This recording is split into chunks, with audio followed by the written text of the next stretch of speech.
വിദ്യാഭ്യാസ അവകാശ നിയമപ്രകാരം നൽകുവാനുള്ള ഫണ്ട് കേന്ദ്ര സർക്കാർ ഉടൻ അനുവദിക്കണമെന്ന് ആവശ്യപ്പെടുകയാണ്.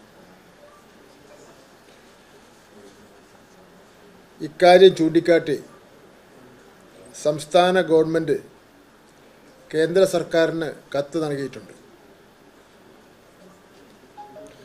കഴിഞ്ഞ 2.5 വർഷത്തോളമായി സമഗ്ര ശിക്ഷയ്ക്കുള്ള ഫണ്ട് കേന്ദ്ര സർക്കാർ അനുവദിക്കുന്നില്ല.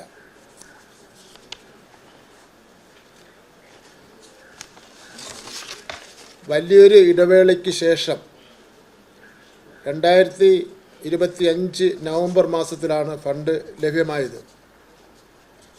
2025-26 വർഷത്തിൽ അനുവദിച്ചിട്ടുള്ള 456 കോടി രൂപയിൽ ഒന്നാം ഗഡുവായ 92 കോടി 41 ലക്ഷം രൂപ കേന്ദ്ര സർക്കാർ അനുവദിച്ചിട്ടുണ്ട്.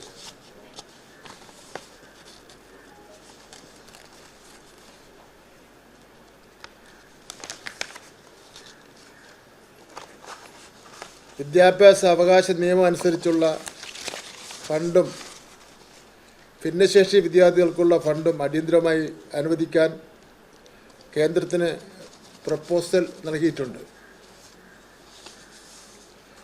2023-24 മുതൽ ഈ ഇനത്തിൽ മാത്രം 440 കോടി 87 ലക്ഷം രൂപ കേരളത്തിന് ലഭിക്കാനുണ്ട്.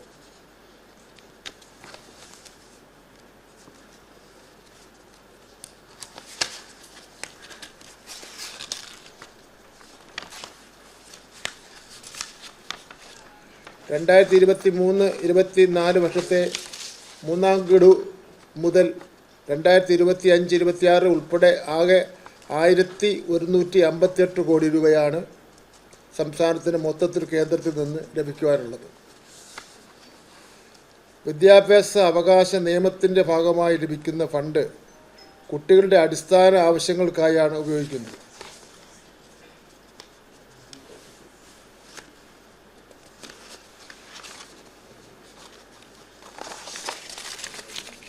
കുട്ടികൾക്ക് സൗജന്യ യൂണിഫോം, പാഠപുസ്തകം, പട്ടികജാതി പട്ടികവർഗ വിഭാഗത്തിലെ കുട്ടികൾക്കുള്ള ഹോസ്റ്റൽ ചിലവുകൾ, ഈ വിഭാഗങ്ങളിലെ കുട്ടികൾക്കായുള്ള യാത്രാനുകൂല്യങ്ങൾ, അതിഥി തൊഴിലാളികളുടെ കുട്ടികളുടെയും ഔട്ട് ഓഫ് സ്കൂൾ കുട്ടികളുടെയും പരിശീലനം, പെൺകുട്ടികളുടെ ഹോസ്റ്റൽ ചിലവുകൾ, സ്കൂൾ മെയിൻ്റനൻസ് എന്നിവയുടെ കേന്ദ്ര വിഹിതമാണ് സംസ്ഥാനത്തിന് നൽകാതെ തടഞ്ഞു വച്ചിരിക്കുന്നത്.